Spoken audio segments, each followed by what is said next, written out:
Bu videoda 3 adet uydu alıcısı sökeceğiz. Evet, bu alıcıyla başlayalım.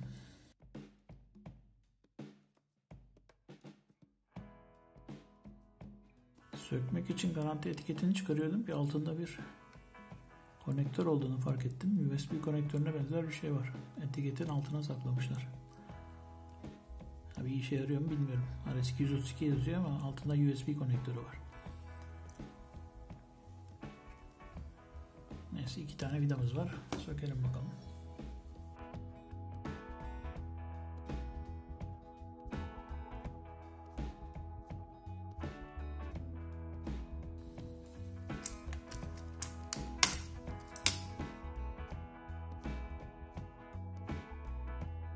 Evet, çok kolay çıktı.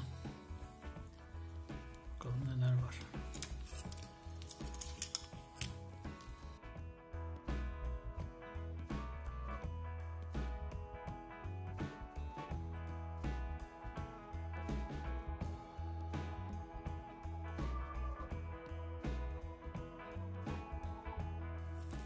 SCART konektörü.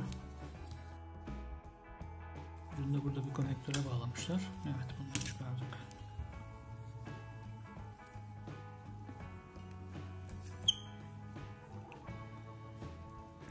Yani artık SCART konektörü kullanmadığım için bir işe yarar mı bilmiyorum.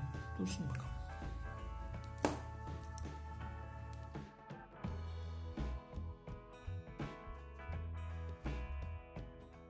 Evet, az evvel yanındaki konektör gerçekten bir USB konektörü. Ama bir fonksiyonu olup olmadığını bilmiyorum. Gördüğünüz gibi çok basit bir uydu alıcısı.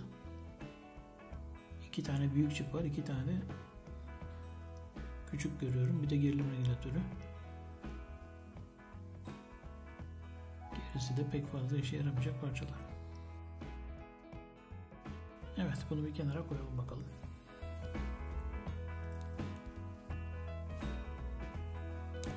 Bu uydu alıcılarının genelde şöyle bir gözü oluyor. Bu gözde uzaktan kumandayı görmesi için. Bunda da muhtemelen sadece bir göz vardır içinde. Bakalım.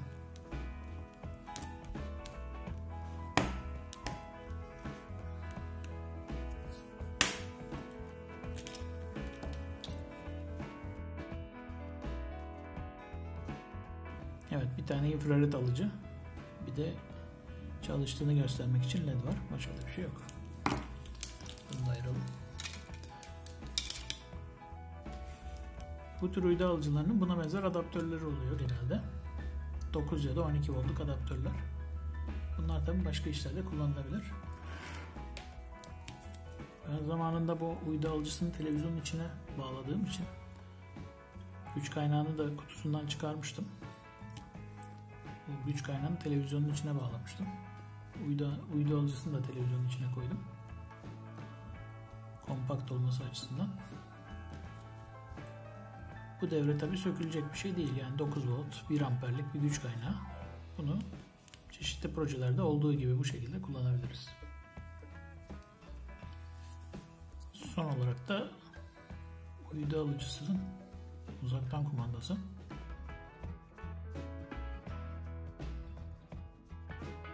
Bu kumanda bu alıcının orijinal kumandası değil. Kumandası bozulduğu için ucuza bir tane kumanda almıştım. Birebir uyumluydu ama aynı kumanda. Hani içinden çok bir şey çıkmayacağını biliyoruz ama bu kumandayı da bir açalım, görelim neler varmış.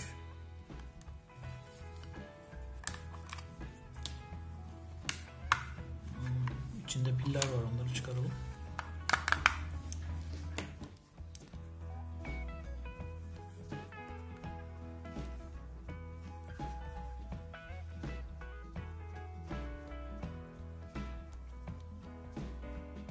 Sanırım sağından solundan kanırtıp açacağız. Deneyelim bakalım.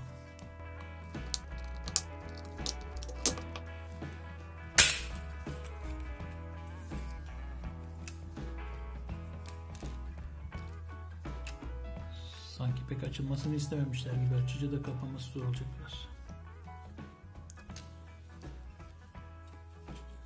Ama ben nasıl kapamayacağım zaten. Şimdi tabi bunu göstermek için söküyorum. Diğerlerinin kumandası da 3 aşağı 5 yukarı aynı olduğu için bir tane kumandayı sökmemiz yeterli olacak. Gördüğünüz gibi kumandanın içinde hiçbir şey yok zaten. Sadece pil uçları, bir tane infrared led, bir de burada yapıştırıcının altına gizlenmiş bir çip. Onun üstüne de tuşlar şu şekilde geliyor. Buradaki baskı devre üstüne yapılmış anahtarlara tuşun şu siyah kısmı bastığı zaman kontak sağlanmış oluyor.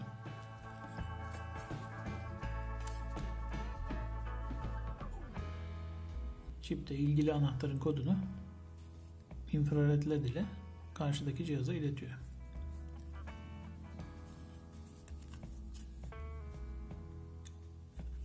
Gördüğünüz gibi burada kullanılabilecek bir parça yok.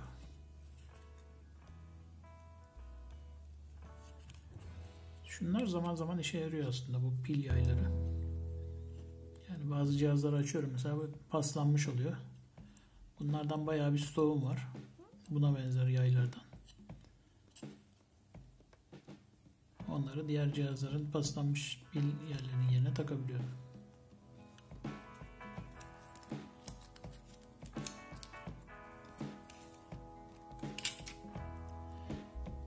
Evet, kumandamızın da içinde hepsi bu kadar.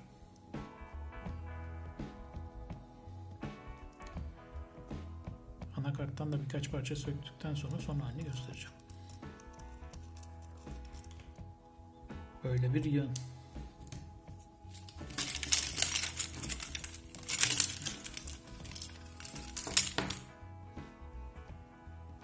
Birinci cihazımızdan çok fazla bir şey çıkmadı.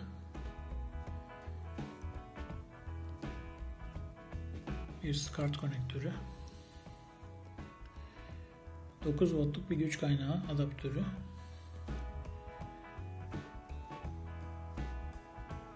burada çipler çok minik, onları sökmekle uğraşmadım.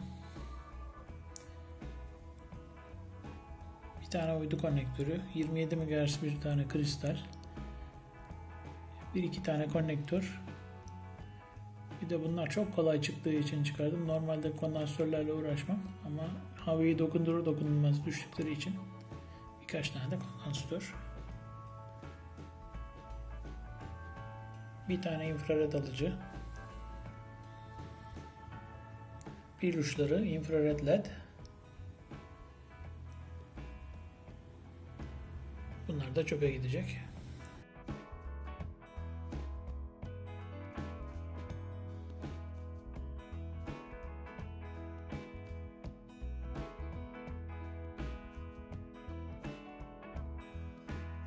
Evet, birinci cihazımızın hepsi bu.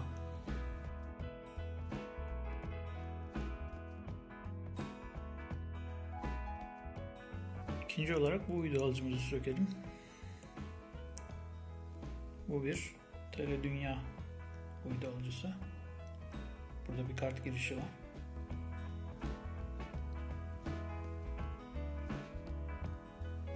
Alıcının arka tarafına da bakalım.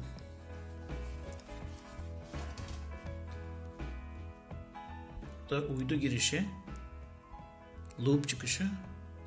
Loop çıkışı uydu sinyalidir aslında. İkinci bir uydu alıcısına ya da uydu alıcısı olan bir televizyon alıcısına bağlayabilirsiniz. SPDIF, bu da Sony Philips Digital Interface. Ses çıkışı için kullanılır. SCART fişi. Burada da iki tane ses çıkışı ve bir tane de kompozit video çıkışı vermiş. Ama tabii bütün bu çıkışlar, SCART çıkışı da kompozit video çıkışı da standart rezolüsyonda, HD değil. Sökelim bakalım neler göreceğiz. Arkada 3 tane vidamız var, onları sökelim.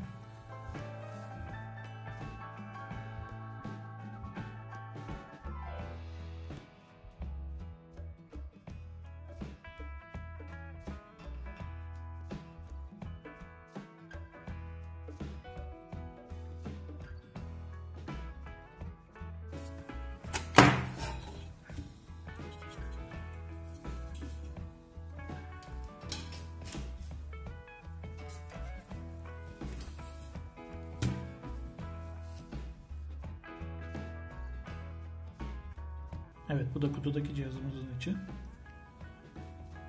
Bunun adaptörü yok elbette çünkü burada bir güç kaynağı var. Bir tane gene anakartı var.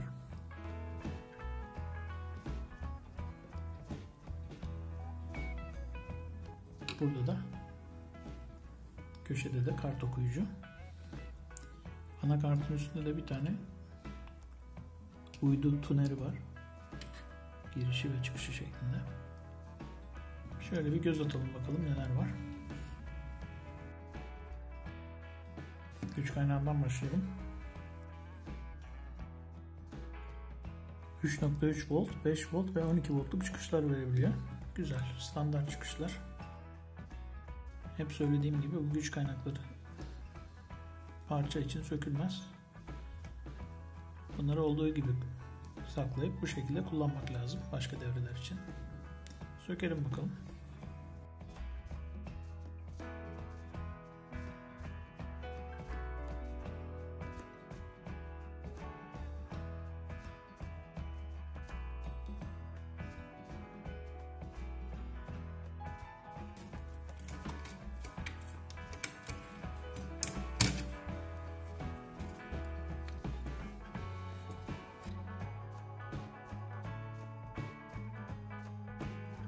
Bu tür güç kaynakları ile ilgili bir uyarıda bulunayım yalnız.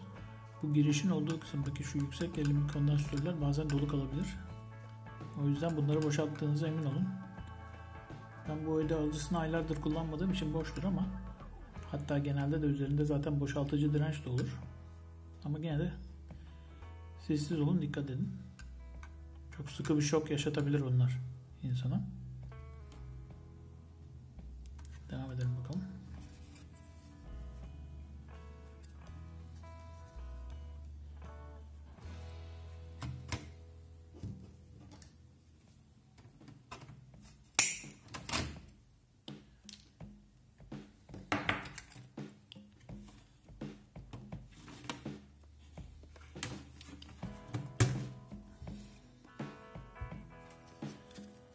Evet, güç kaynağımız.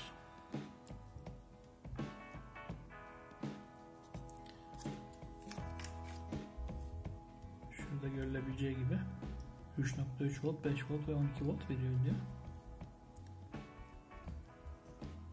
Dediğim gibi bunu böyle modül olarak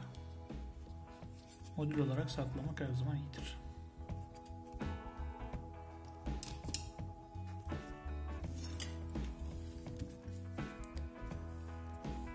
Altta da bir izolasyon yapmışlar ama. İşte.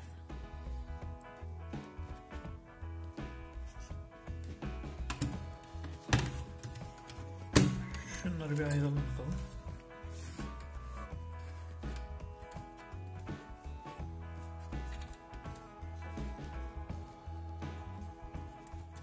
Şu güç kablosunu çıkaralım.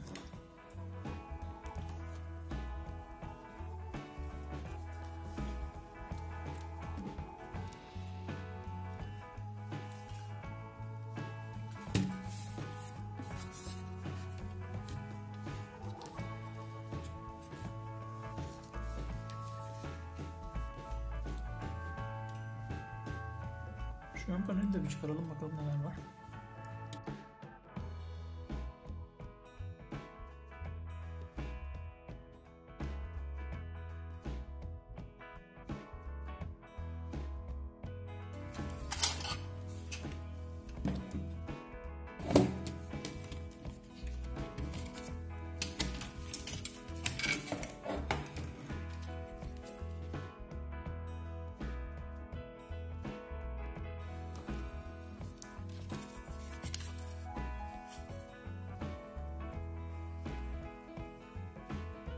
Bu da ön panelimiz.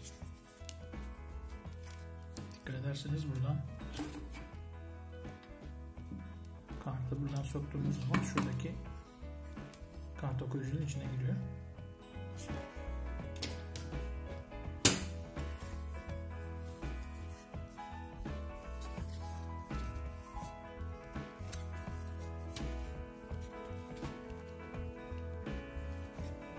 Evet, bunu da sökelim bakalım.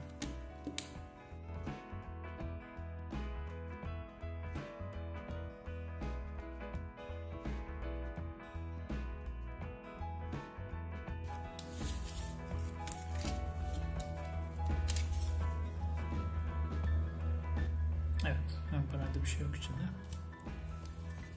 Bakalım burada neler var.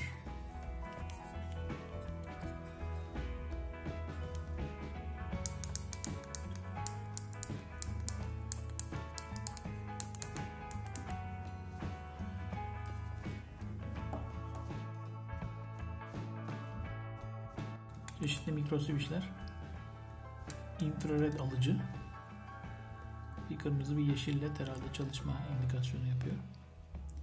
Göstergemiz.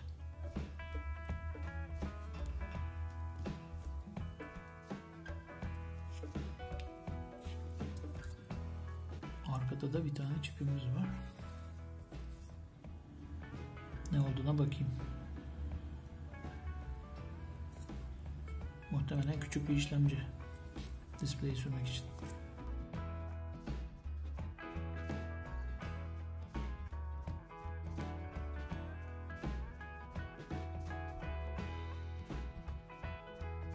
Anakartımıza dönelim.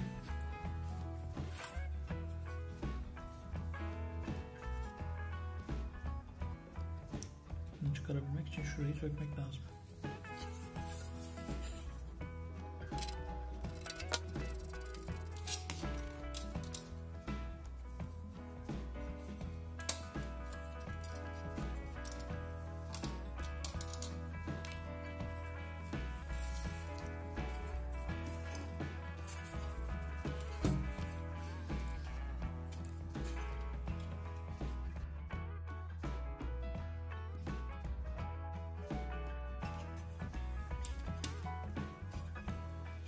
Sanıyorum önce şu kart okuyucuyu sökmemiz gerekecek.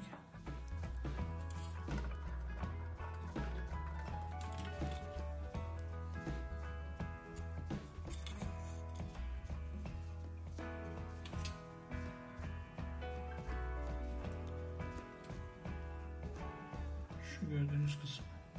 Kartın çipi buraya denk giriyor ve oradan çipi okuyor. Anakarta götürüyor. Bütün işlevi bu kadar.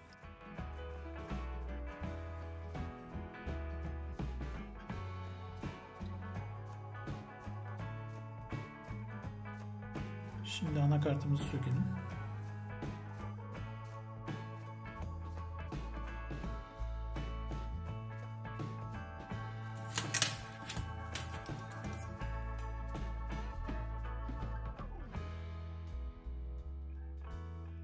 Son olarak da anakartımızı çıkardık.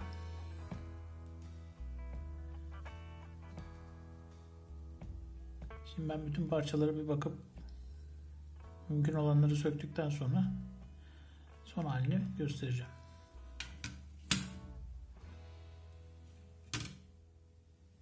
İkinci uydu alıcımızdan çıkan parçalara da bir göz atalım.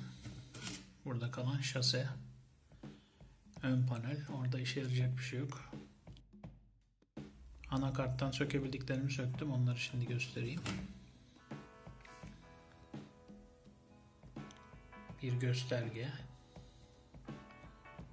bir uydu tüneri LG marka. Şu konnektörler her zaman bir yerlerde işe yarar. 2 tane kristal, bir tane infrared alıcı. 2 tane gerilim regülatörü, bir tane LM358 op-amp. Şu çipi ben mikro işlemci zannetmiştim. Aslında display sürücüsüymüş. Yani şu ön panelin sürücüsü. Ön panelden de gösterdiğim gibi display'i aldım. Switchler biraz zor çıkıyor. Uçlarını kıvırmışlar, o yüzden onları sökmekle uğraşmadım. Bunu da buraya atalım. Normalde kondansatör sökmekle uğraşmam. Ama bunlar yani havayı dokununca pıt pıt düştüler, o yüzden ben de üşenmedim, hepsini söktüm.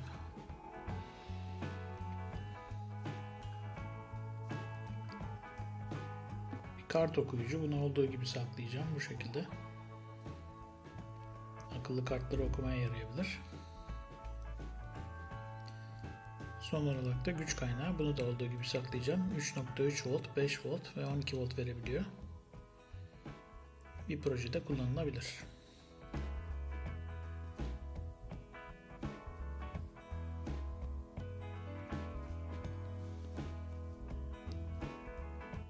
kutulu uydu alıcımızdan da sökebildiklerimiz bunlar.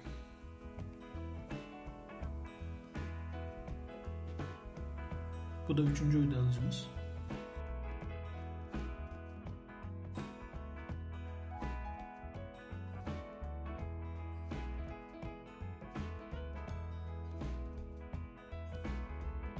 HD bir uydu alıcı. Aslında yeni bir uydu alıcısı bu.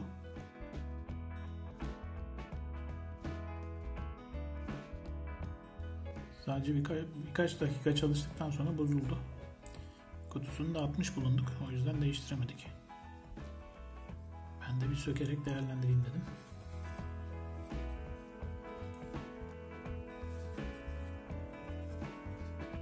Dört tane vidası var. Onları sökelim.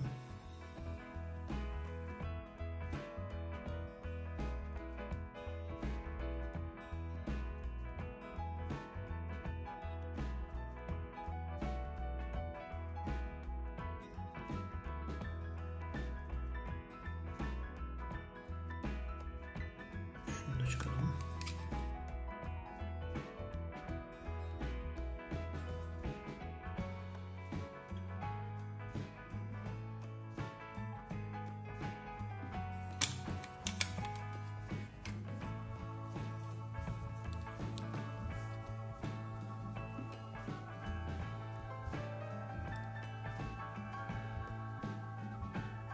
Evet, bu da oldukça basit bir alıcı. Bakalım şöyle çıkarabiliyor muyuz? Evet, hepsi çıktı.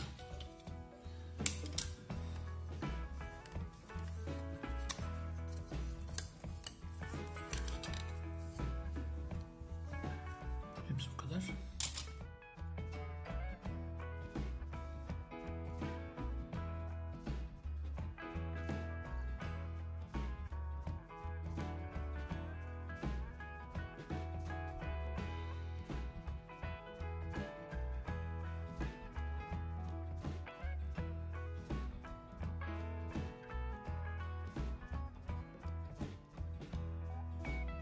Şöyle bir bakalım. Giriş 12 volt. Burada bir 3.3 voltluk gerilim regülatörü var. Burada 1.8 voltluk var. Burada da 5 volt üreten minik bir devre var. Demek ki çeşitli voltajlara gerek duyuyor devre. Hatta burada da 1 volt 1.1 voltluk bir şey var. Demek ki çok çeşitli gerilimler kullanılıyor. Bir tane ana işlemci. Şu. Onun dışında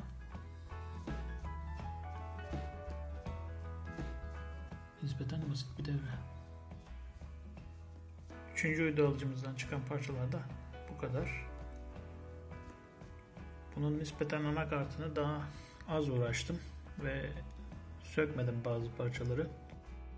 Hem işime yaramayacağı için hem de emeğe değmeyeceği için, çünkü özellikle bu gerilim regülatörleri vesaire çok zor çıkıyor. Kurşunsuz lehim kullanmışlar. Biraz daha yüksek ısıda ısıtmak gerekiyor parçaları. Öyle olduğu zaman da zaten parçaya zarar veriliyor. Yani parçalar da çok ilgimi çekmediği için, yani ileride başka projede kullanabileceğim şeyler olmadığı için sökmedim. Peki ne çıkardık? İşte gene konnektörler. Bir tane soğutucu. Entegrenin üstüne yapıştırmışlar onu şu şekilde. Yapışkanla. O soğutucuyu çıkardım. Bir tane yine kristal. Kolayca çıkardığım birkaç tane de kondansatör.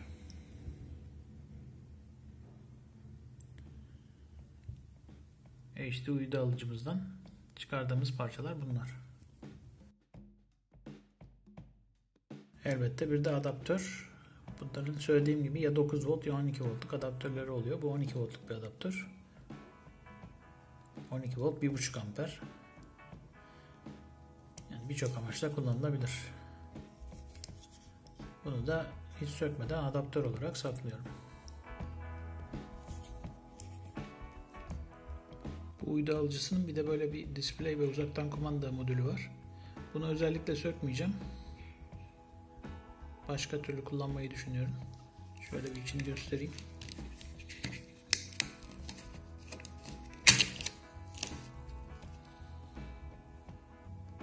USB'den bağlanıyor.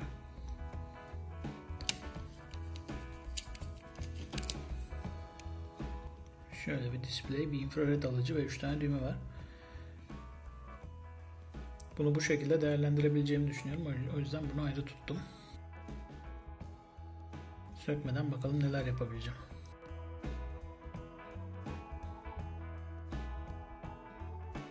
Sonuç olarak 3 tane vida alıcıdan çıkardığımız parçalar bunlar. Bir kart okuyucu. Güzel işe yarayacak bir güç kaynağı. Bir güç kaynağı da. Bir de uydu tüneli.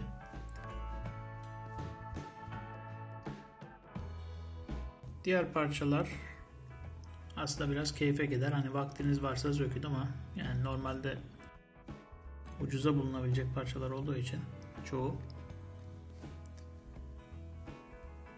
Boş vaktiniz varsa sökün. Yoksa önemli olan parçalar buradakiler. Ama hazır sökmüşken bunları da alet kutumuza ekleyelim. Bir yerde mutlaka bir kullanım alanı buluruz.